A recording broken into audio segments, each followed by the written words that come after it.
이 밤에 하나님께 주실 우리 생명의 말씀 우리 함께 나누도록 하겠습니다.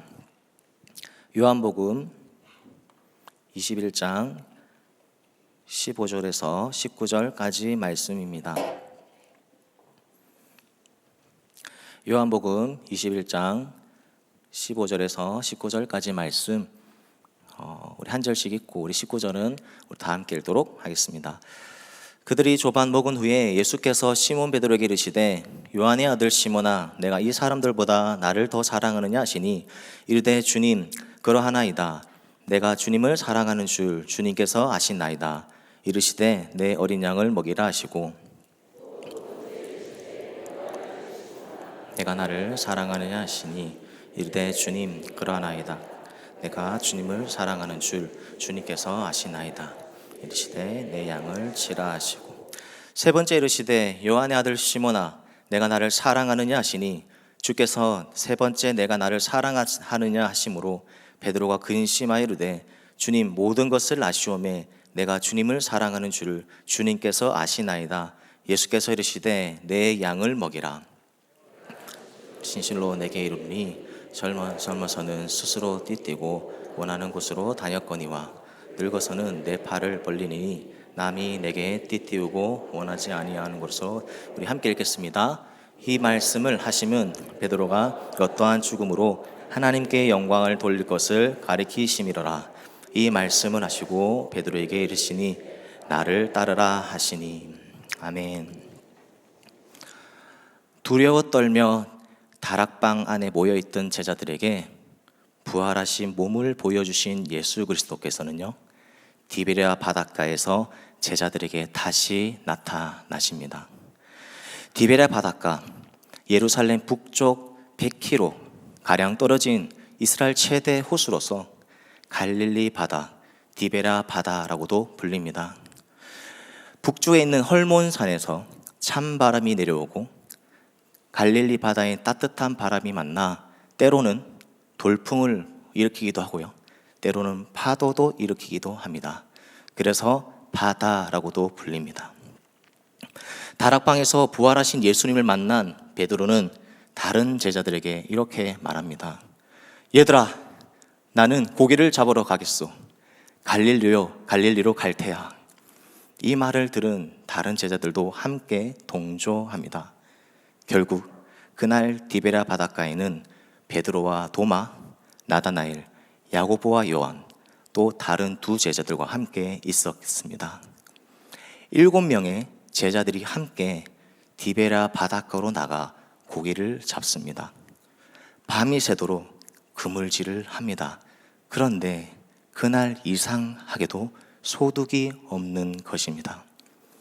고기를 잡지 못해서 여기저기에서 한숨만 들립니다. 베드로는 배를 돌리기로 결정합니다. 왜냐하면 날이 밝아오고 있었기 때문입니다. 붉은 햇살이 옷에 물을 들이듯 하늘을 조금씩 붉게 물들이며 여명을 밝히고 있었기 때문입니다. 그런데 그때 해변에서 한 소리가 들립니다. 얘들아, 너희에게 고기가 있느냐? 제자들은 예수님의 목소리인 것을 깨닫지 못합니다. 배를 돌리고 있던 제자들은 대답합니다. 고기는 무슨, 한 마리도 못 잡았어. 그 말에 예수님은 이렇게 답합니다. 배 오른쪽으로 그물을 던져보게. 그럼 고기가 잡힐 것이네. 이 말을 들은 베드로는 화가 났을 것입니다. 바닷가에 수많은 경험으로 단련되어 있었던 베드로는 아무리 노력해도 고기 한 마리도 못 잡았는데요, 배 오른편에 그물을 던지라니요.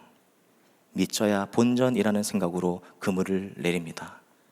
별 기대 없이 그물을 오른쪽으로 내린 뒤에 당기기를 시작합니다.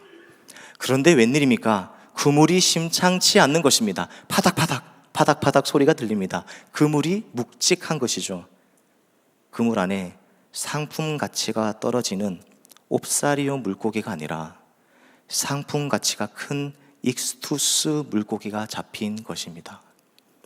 물고기 종류는 두 가지가 있습니다. 성경에 나오는 물고기는 두 가지인데요, 첫 번째는 옵사리온 물고기, 상품 가치가 없어서 시장에서도 팔 수 없는 물고기를 옵사리온 물고기라고 합니다.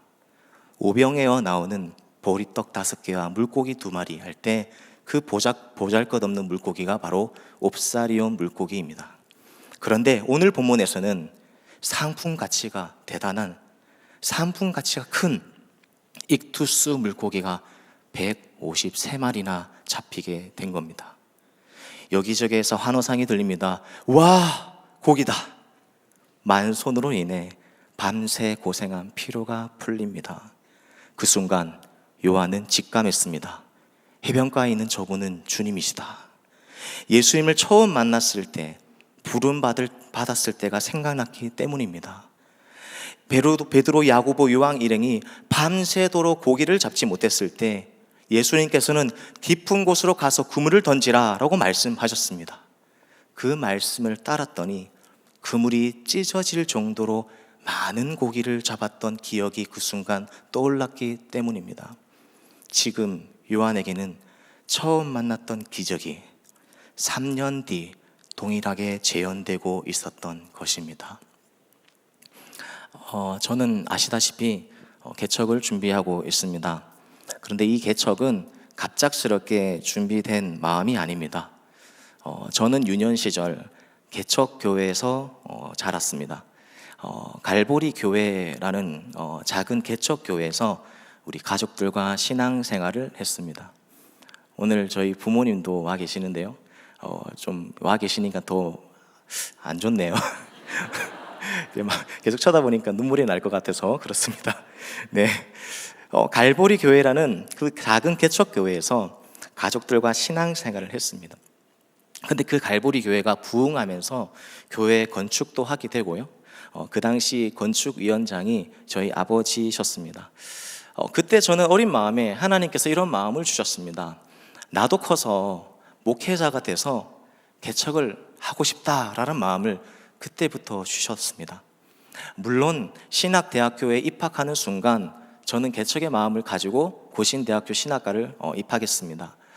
대학원을 공부할 때도 물론 초등산부 사역하면서도 우리 부장단 선생님들에게 이따금씩 저는 언젠가 개척할 것입니다 라는 그런 마음을 나누고 있었습니다.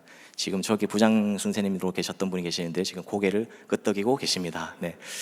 30년이 지난 지금 그 어린 시절 때 주었던 그 개척의 마음이 올해 초 2025년 초부터 다시 주시는 것입니다. 올해 초 겨울에 오션시티에 한 꽈배기 집을 가게 되었습니다. 꽈배기 집 건물에 성구가 적혀 있더라고요.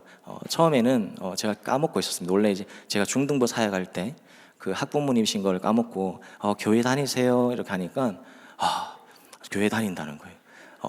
당연히 교회 다니겠죠. 제가 질문이 좀 그랬습니다. 그런데 제가 호산나교회에서 제자훈련, 사역훈련, 여러 훈련을 다 배우고 지금 개척교회를 섬기고 있습니다. 그런데 저는 너무 이 개척교회가 성장하는 것이 너무나 행복합니다 라는 말씀을 하시는 거예요. 그리고 한마디를 말씀하셨습니다. 훈련 받았으면 나가야죠. 근데 그때 제 머릿속에 망치를 하나 맞은 것 같았습니다.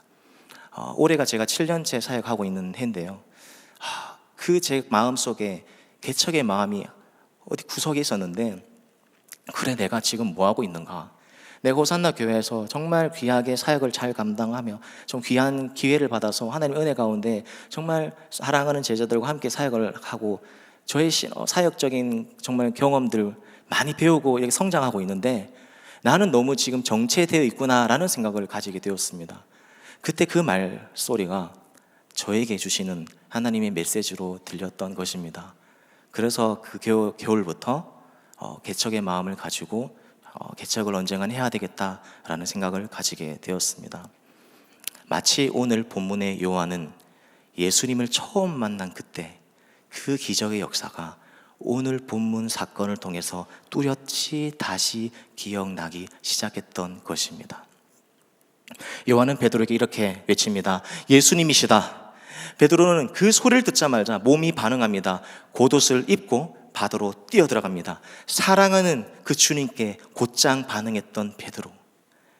예수님께서는 해변에 숯불을 피워놓고 계셨습니다. 숯불에는 생선 몇 마리가 있었고요, 그 옆에는 떡도 있었습니다. 얘들아, 방금 잡은 생선 좀 가져오너라 라는 예수님의 말씀에 베드로는 배에 올라서 그물을 해변으로 끌어올립니다. 물고기를 세어보니 153마리였습니다.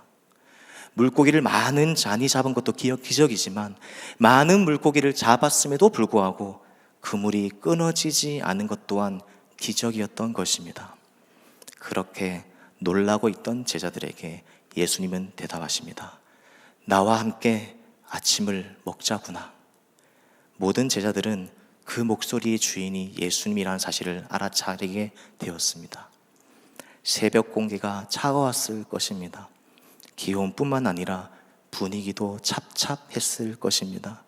지난밤, 예수님이 잡히시던 밤, 주님을 부인했던 날들, 예수님을 저주까지 했던 그 밤의 기억들이 스쳐 지나갔기 때문입니다.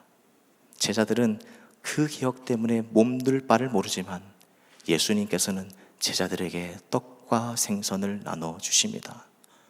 그렇게 적막하게 서로 아침만 먹고 있는 그 무거운 분위기 속에 침묵을 깨고 오늘 본문에서 예수님께서 시몬 베드로에게 말씀하십니다. 오늘 본문 15절 17절 함께 읽도록 하겠습니다. 시작. 조반모등 위에 예수께서 시몬 베드로에게 이르시되 요한의 아들 시몬아, 내가 이 사람들보다 나를 더 사랑하느냐 하시니 이르되 주님, 그러하나이다. 내가 주님을 사랑하는 줄 주님께서 아시나이다. 이르시되 내 어린 양을 먹이라 하시고 또 두 번째 이르시되 요한의 아들 시몬아, 내가 나를 사랑하느냐 하시니 이르되 주님, 그러하나이다. 내가 주님을 사랑하는 줄 주님께서 아시나이다. 이르되 내 양을 치라 하시고 세 번째 이르시되 요한의 아들 시몬아, 내가 나를 사랑하느냐 하시니 주께서 세 번째 나를 사랑하시나 하심으로 베드로가 근심하여 이르되 주님, 모든 것을 아시오매 내가 주님을 사랑하는 줄 주님께서 아시나이다. 예수께서 이르시되 내 양을 먹이라. 아침 식사가 마무리되자 예수님은 제자들 중 베드로를 꼭 집어서 물어보십니다. 요한의 아들 시몬아. 베드로는 예수님이 자기를 부르는 이 호칭에 가슴이 철렁 내리앉았을 것입니다. 가이사랴 빌립보 지방에서 예수님께서는 베드로의 그 신앙 고백 후에 시몬이라는 이름 대신에 베드로라는 이름을 붙여주셨습니다. 베드로는 반석이라는 자신의 이름이 굉장히 자랑스러울 것입니다.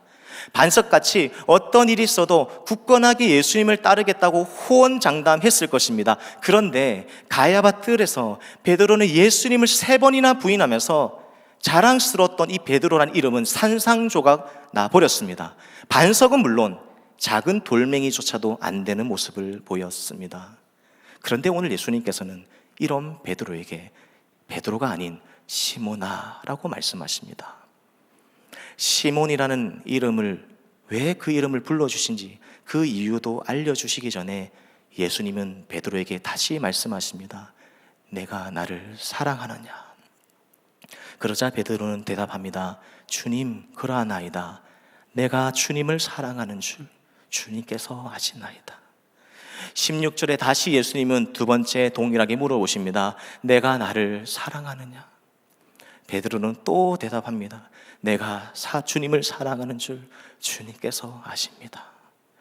그 대답을 들은 예수님은 또 세 번째 물으십니다. 내가 나를 사랑하느냐? 이에 베드로는 근심하며 대답하게 됩니다. 여기서 근심이라는 말은 괴롭고 마음이 상하다라는 의미를 가지고 있습니다. 왜 마음이 상했을까요? 베드로는 예수님께서 세 번째 동일한 질문을 물어보시자 문득 스쳐 지나가는 일이 있었기 때문입니다. 요한복음 18장에 대제사장 가야발 뜰에서 예수님을 3번 부인한 일 말입니다. 그래서 근심하여 대답할 수밖에 없었습니다. 무거운 입을 열어서 조심스럽게 주님께 대답합니다. 모든 것을 아시오매 내가 주님을 사랑하는 줄 주님께서 아시나이다. 예수님께서는 베드로에게 왜 3번이나 그런 질문을 하셨을까요? 바로 베드로의 그 상처를 치유해 주기 위해서입니다. 우리는 베드로를 주님 사랑합니다 라고 고백할 때에 힘차게 자신 있게 네 주님, 내가 주님을 사랑합니다 라고 말했다고 생각해서는 안 됩니다. 베드로에게는 3번 부인한 상처가 깊습니다. 3번이나 주님을 부인한 그 비겁한 과거는 그가 정상적인 사람이라면 부활하신 예수를 만났을 때에 내내 괴로움의 원인이 되었을 것입니다. 예수께서 베드로에게 3번 사랑을 발언하시게 하시면서 그 맺힌 상처를 씻어주고자 하셨습니다. 베드로에게 상처를 치유하고 싶었던 예수님은 베드로에게 원하시는 사랑이 있었습니다. 그 사랑은 오늘 저녁 우리에게도 원하시는 사랑입니다. 베드로에게 그리고 오늘 우리에게 요구하시는 사랑은 15절에 잘 나타나 있습니다. 오늘 말씀의 핵심 메시지인데요, 우리 마지막으로 한 번만 더 읽어보도록 하겠습니다. 15절 말씀 합독하도록 하겠습니다. 그들이 조반 먹은 후에 예수께서 시몬 베드로에게 이르시되 요한의 아들 시몬아, 내가 이 사람들보다 나를 더 사랑하느냐 하시니 이르되 주님 그러하나이다. 내가 주님을 사랑하는 줄 주님께서 아시나이다. 이르시되 내 어린 양을 먹이라 하시고, 예수님께서는 베드로에게 그리고 이 오늘 저녁에 원하시는 사랑은 바로 이것입니다. 삶의 전부보다 자신을 더 사랑하기를 원하시는 예수님.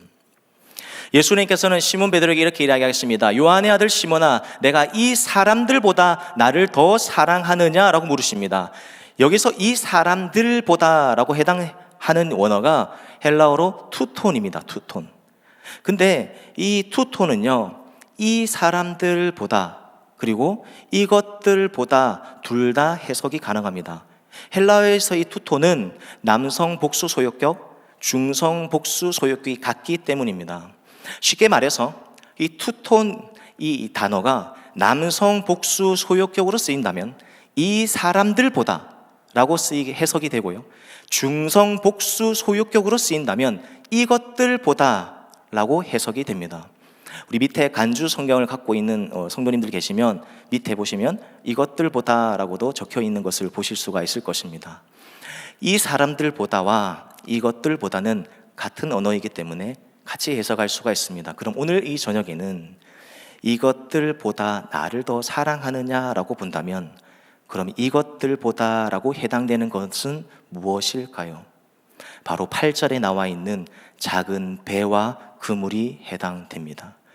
그럼 예수님께서 말씀하신 걸 다시 이해하기 쉽게 해석해 본다면 시몬아, 내가 그물과 작은 배를 사랑하는 것보다 나를 더 사랑하느냐라고 물어보시는 것입니다. 그물과 배는 무엇입니까? 그물과 배를 사랑한다는 것은 베드로의 그 본업, 생업인 어부일보다 나를 더 사랑하느냐라고 물어보시는 것입니다. 베드로는 예수님이 돌아가시자마자 자신의 생업인 어부일로 돌아갑니다. 예수님께서 사람 낚는 어부가 될 것이라고 말씀하셔도 말입니다. 그럼 베드로에게 예수님께서 물어보시는 것입니다. 요한의 아들 시몬아, 네가 네 본업보다 너의 삶의 전부인 어부일보다 나를 더 사랑하느냐라고 물어보시는 것입니다. 너의 삶을 전부 포기할 만큼 나를 사랑하느냐라고 물어보시는 것입니다. 예수님께서는요, 마태복음 14장에 제자들이 예수님을 처음 따를 때도 뭐라고 4장 20절에 표현하냐면요, 그들이 곧 그물을 버려 두고 예수를 따르리라. 그리고 4장 22절에는요, 제자들이 그들이 곧 배와 아버지를 버려두고 예수를 따르리라. 예수님을 처음 따랐을 때는 배와 그물, 육신의 아버지까지 버려두고 예수를 따르는 것입니다. 오늘 다시 그 처음 만났을 때 그 부르심을 예수님께서는 지금 요구하시는 것입니다. 모든 것을 포기하고 나를 따를 수 있는가? 사실 이런 해석이 문맥상으로 좀 맞는 것이 18절, 19절에 베드로의 순교를 예언하신 구절과 내용이 일맥상통하기 때문입니다. 우리 18절, 19절 말씀 읽겠습니다. 시작. 내가 진실로 내게 이르노니 내가 젊어서는 스스로 띠띠우고 원하는 곳으로 다녔거니와 늙어서는 내 팔을 벌리니 남이 내게 띠띠우고 원하지 아니하는 곳으로 데려가리라. 이 말씀을 하심은 베드로가 어떠한 죽음으로 하나님께 영광을 돌릴 것을 가리키심이로라. 이 말씀을 하시고 베드로에게 이르시되 나를 따르라 하시니. 요한복음 21장 금방 읽었던 18절과 19절의 내용은 베드로의 순교를 언급하는 구절입니다. 후대 문헌을 따라보면 이 베드로는 십자가에 꺾끌려 매달려 순교하게 됩니다. 예수님의 복음을 전하다가 순교를 당하게 되었던 것입니다. 자신의 삶 전부를 걸 만큼 나를 사랑하느냐 물으신 이유는 베드로가 나중에 순교를 하게 될 것인데, 순교할 때 그런 예수님에 대한 사랑이 베드로 마음이 없다면 순교의 삶을 감당하기 힘들 것을 아셨기 때문입니다.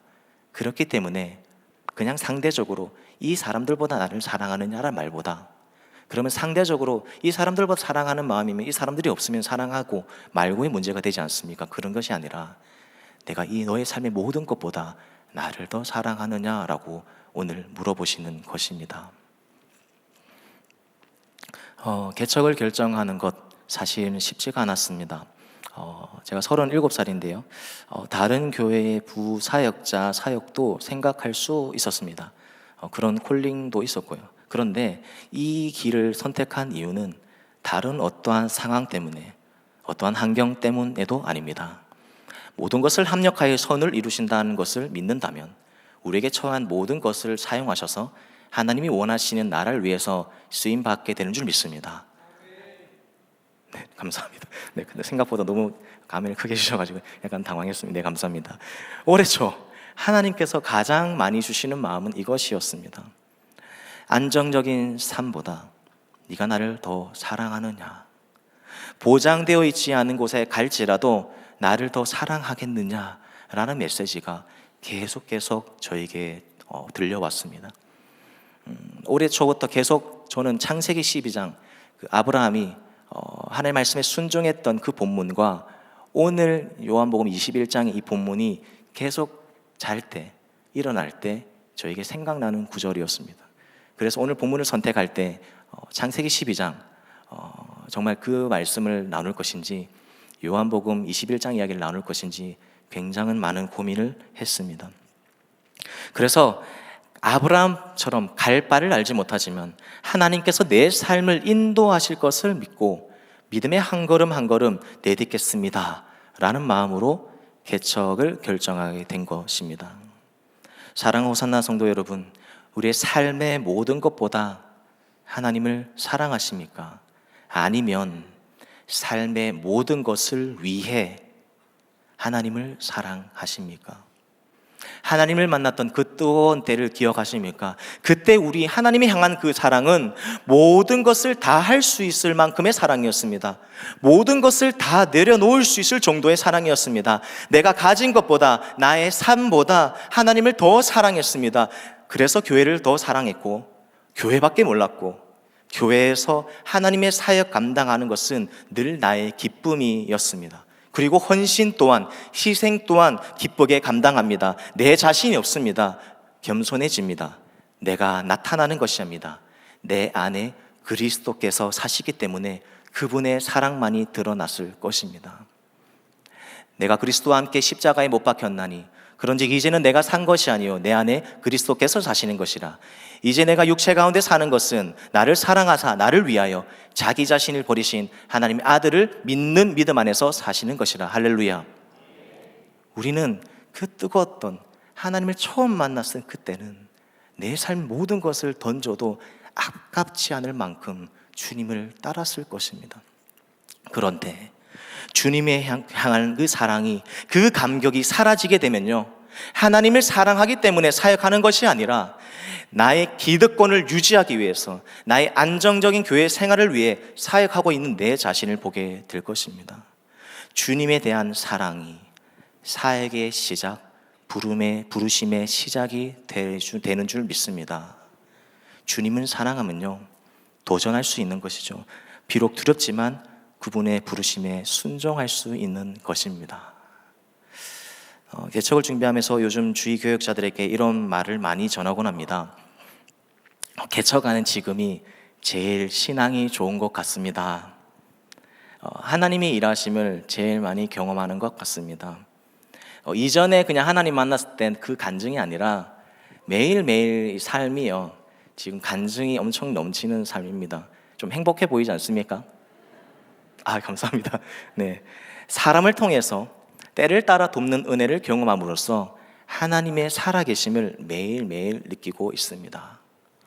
예전에 만났던 그 하나님이 아니라 지금 현재 만나와 메추라기로 먹이시는 그 공급하시는 그 하나님의 은혜를 경험하고 있습니다.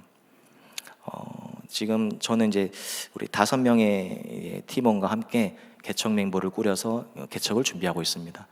근데 굉장히 재밌어요. 이게 뭐 준비하고 개척 기도회 준비할 때 뭐 포장 간식을 한다고 하시고 얼마나 이 교회를 세워가는 데에 각자의 그 자리에서 열심히 행복하게 알콩알콩 이렇게 준비하는 그 모습이 얼마나 행복하고 기쁘고 감사한지 모릅니다. 매일의 은혜가 넘치고 있는 것입니다. 물론 처음 가보는 길이라 걱정은 있습니다. 그러나 이상하게 두렵지는 않습니다. 하나님께서 주신 마음이기 때문에 하나님이 책임져 주실 것이라는 믿음이 생기더라고요. 그리고 요즘에는 그 하나님의 향한 그 사랑이 점점 커져가는 내 자신을 보고 있습니다. 주님을 향한 그 사랑이 그분의 부르심에 순종할 수 있는 원동력이 되더라고요. 오늘 말씀을 맺으려고 합니다. 오늘의 말씀의 핵심은 명확합니다.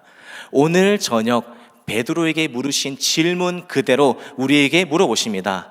너의 삶의 모든 것보다 나를 더 사랑하느냐? 우리는 예수님의 제자이죠. 제자의 삶은 자기를 부인하고 날마다 제 십자가를 지고 나를 따르는 삶입니다. 또 우리에게 이르시되 아무든지 나를 따려오거든 자기를 부인하고 날마다 제 십자가를 지고 나를 따를 것이니라. 자기를 부인한다는 것입니다. 내 것은 내려놓는 것입니다. 나의 욕심을 십자가에 못 박는 것입니다. 제자 훈련을 한다고 제자 훈련이 제자가 되는 것이 아니라, 제자는 자기를 사랑하는 것이 아니라 자기를 부인하며 사는 것입니다. 어떻게 이런 삶을 살 수가 있습니까? 우리는 너무나 연약한데요. 하나님을 사랑하면 가능합니다. 하나님을 너무나 사랑하면 내 욕심이 아니죠. 내 욕심이 내려놓고 옆에 있는 지체들을 사랑하는 마음까지 나아가는 겁니다. 주님에 대한 사랑, 오늘 이 저녁에 다시 한번 더 돌아보는 저녁이 되었으면 좋겠습니다. 내 삶을 위해서 주님을 따르는 삶이 아니라 내 삶보다 주님을 따르는 삶을 살기를 소망합니다. 내가 가진 것보다, 나의 삶보다 하나님을 더 사랑하는 것입니다. 주님을 더 사랑하기에 교회를 사랑하는 것이고, 그래서 교회밖에 모르는 것이고 주님이 전부인 것입니다. 주님을 사랑하니까 희생하고 헌신하고 내 삶을 위하여 살아가는 것이 아니라 하나님을 위하여, 이웃을 위하여 내어줄 수 있는 것입니다. 이때부터 비로소 진정한 예수님의 제자의 길을 걸어갈 수 있는 것입니다. 싱어들 준비 좀 부탁드리고요. 대림절 첫째 주입니다. 2000년 전 우리에게 사랑을 주기 위해서 이 땅에 오신 예수님을 기억하면서 다시 오실 주님을 기다리는, 사랑하는 내 주님을 기다리는 절기입니다. 그리고 내년에 2026년 사역을 준비하고 있는 기간이기도 합니다. 하나님을 향한 사랑이 사명의 시작, 부르심의 시작인 줄 믿습니다. 주님을 사랑하면요, 순종할 수 있습니다. 기꺼이 내 삶을 그분께 내어드릴 수 있습니다. 우리 시간 이 저녁에 우리 주님을 만났던 첫사랑을 회복해야 합니다. 그냥 옛날에 만났던 하나님이 아니라요, 옛날에 만났던 하나님을 그냥 간증하는 것이 아니라 매일매일 삶 속에 주님의 사랑으로 인해서, 주님의 사랑 때문에 그 간증거리가 많아져야 되지 않겠습니까? 다시 십자가로 돌아가야 하는 것입니다. 다시 주님께로 돌아야 간다는 것입니다. 오늘 베드로에게 내가 이것들보다 나를 더 사랑하느냐라고 물으신 예수님께서는 지금 이 순간에도 우리에게 동일한 질문을 하고 계십니다. 내가 이것들보다 나를 더 사랑하느냐? 이 물음에 조용히 답하시는 저녁이 되시기를 예수 이름으로 축복합니다. 이것이 오늘 저녁 우리에게 주시는 하나님의 메시지입니다. 우리 시간에 말씀을 기억하면서 우리 찬양 함께 고백했으면 좋겠습니다.